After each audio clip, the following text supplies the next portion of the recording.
ഈ ഒരു ക്വസ്റ്റ്യൻ അതായത് ലോറൻസ് കർവിനെ കുറിച്ചിട്ടുള്ള Lawrence curve is A graphical representation showing the relationship between ഏതൊക്കെയാണ്, അതായത് ഇൻഫ്ലേഷൻ അൺഎംപ്ലോയ്മെൻ്റ് ആണോ, മണി സപ്ലൈ ഇൻട്രസ്റ്റ് ആണോ, ടാക്സ് റേറ്റ് ടാക്സ് റവന്യൂ ആണോ, ഇൻകം ഇനീക്വാലിറ്റി പോപ്പുലേഷൻ ആണോ. അപ്പോൾ ഇതെന്താണെന്ന് എഴുതണമെങ്കിൽ ആദ്യം ലോറൻസ് കർവ് എന്താണെന്ന് മനസ്സിലാക്കണം. അപ്പോൾ നമുക്ക് ബേസിക്കലി കർവ്സ് എന്ന് പറയുന്ന ഇമ്പോർട്ടൻ്റ് ആയിട്ടുള്ള 3 കർവുകളുണ്ട്. ഏതൊക്കെയാണ്? ലാഫേഴ്സ് കർവ്, ഫിലിപ്സ് കർവ്, അതുപോലെ ലോറൻസ് കർവ്. ഇതിൽ ഫിലിപ്സ് കർവ് എന്ന് പറഞ്ഞു കഴിഞ്ഞാൽ, ലാഫേഴ്സ് കർവ് എന്ന് പറഞ്ഞു കഴിഞ്ഞാൽ ടാക്സ് കളക്ഷനും ടാക്സ് റേറ്റും തമ്മിലുള്ളതാണ്. ഓക്കെ, നമ്മൾ ടാക്സ് കുറയുമ്പോൾ നമ്മൾ ലാഫ് ചെയ്യും, സന്തോഷിക്കും, അങ്ങനെ ഓർത്താൽ മതി. ഇതൊരു ബെൽ ഷേപ്ഡ് കർവാണ്. അതായത് ടാക്സ് റേറ്റ് കൂടുമ്പം ടാക്സ് കളക്ഷൻ കൂടി വരും.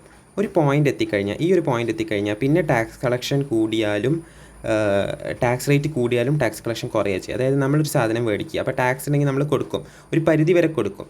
ഇപ്പോൾ നമുക്ക് അതിൻ്റെ 50% ടാക്സ് ആയി, ഇപ്പോൾ ഒരു 100 രൂപേൻ്റെ സാധനത്തിന് 50 രൂപ ടാക്സ് ആണെങ്കിൽ പിന്നെ അതിൻ്റെ ടാക്സ് റേറ്റ് കുറഞ്ഞു വരും. അപ്പം ഈ ഒരു പോയിന്റ് കഴിഞ്ഞ് കഴിഞ്ഞാൽ അത് പിന്നെ താഴും. അതാണ് ഈ ഒരു ബെൽ ഷേപ്ഡ് കർവിന് കാരണം. ഇത് നമുക്ക് ഫിലിപ്സ് കർവ് നോക്കാം. ഫിലിപ്സ് കർവിൽ ഇൻഫ്ലേഷനും അൺഎംപ്ലോയ്മെൻറ്റും തമ്മിലുള്ള ബന്ധമാണ് പറയുന്നത്. ഇൻഫ്ലേഷൻ, അൺഎംപ്ലോയ്മെൻറ്റ് ഇത് രണ്ടും എക്സും വൈയിലും കൊടുത്തിട്ട് ഈ അൺഎംപ്ലോയ്മെൻറ്റ് കൂടുമ്പോൾ, അതായത് ഇൻഫ്ലേഷൻ കൂടുന്തോറും അൺഎംപ്ലോയ്മെൻറ്റ് കുറയുകയാണ് ചെയ്യുന്നത്. അതായത് ഫുൾ കേസിലല്ല, അതായത് ഇവിടെ അൺഎംപ്ലോയ്മെൻറ്റ് ഇങ്ങനെ കൂടി വരിക.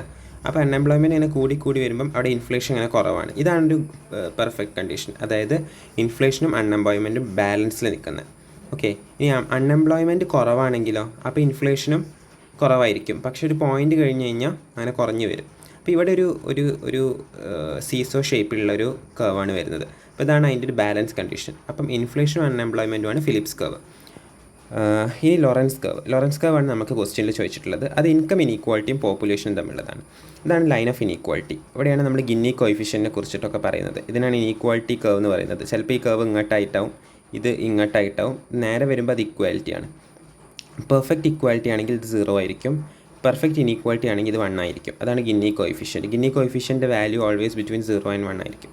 either 0 or 1 അല്ലെങ്കിൽ ഓൾവേസ് ബിറ്റ്വീൻ 0 and 1. അപ്പോൾ ഇൻകം ഇനീക്വാലിറ്റി, അതായത് പോപ്പുലേഷൻ കൂടുന്തോറും ഇൻകം ഇനീക്വാലിറ്റി കൂടും. ഓക്കെ, ആൾക്കാർ കുറേ വലിയ, നമ്മുടെ ഇന്ത്യയിൽ ഇനീക്വാലിറ്റി കൂടുതലാണ്, പോപ്പുലേഷനും കൂടുതലാണ്. ചെറിയൊരു പോപ്പുലേഷനുള്ള രാജ്യം എടുക്കുകയാണെങ്കിൽ അവിടെ ഇൻകം ഇനീക്വാലിറ്റി കുറവായിരിക്കും. അപ്പം അതാണ് അതിൻ്റെ ഒരു ഡിസ്പ്ലേ. അപ്പോൾ ഇതാണ് 3 ഇമ്പോർട്ടൻറ്റ് കർവ്. അപ്പോൾ നമുക്ക് നേരത്തെ കണ്ട ക്വസ്റ്റ്യൻ എന്തായിരുന്നു, അത് നമുക്ക് ആൻസർ ചെയ്യാൻ പറ്റുമോ നോക്കാം. ലോറൻസ് കർവിൻ്റെ ക്വസ്റ്റ്യൻ നമുക്ക് ഇവിടുന്ന് ആൻസർ ചെയ്യാൻ പറ്റും. ലോറൻസ് കർവ് എന്ത് തമ്മിലുള്ള റിലേഷനാണ്? ഇൻഫ്ലേഷൻ അൺഎംപ്ലോയ്മെൻ്റ് അല്ല, അതെന്തായിരുന്നു? ഫിലിപ്സ് കർവാണ്. മണി സപ്ലൈ ഇൻട്രസ്റ്റ് റേറ്റ് അല്ല. ടാക്സ് റേറ്റ് ടാക്സ് റവന്യൂ ഏതായിരുന്നു?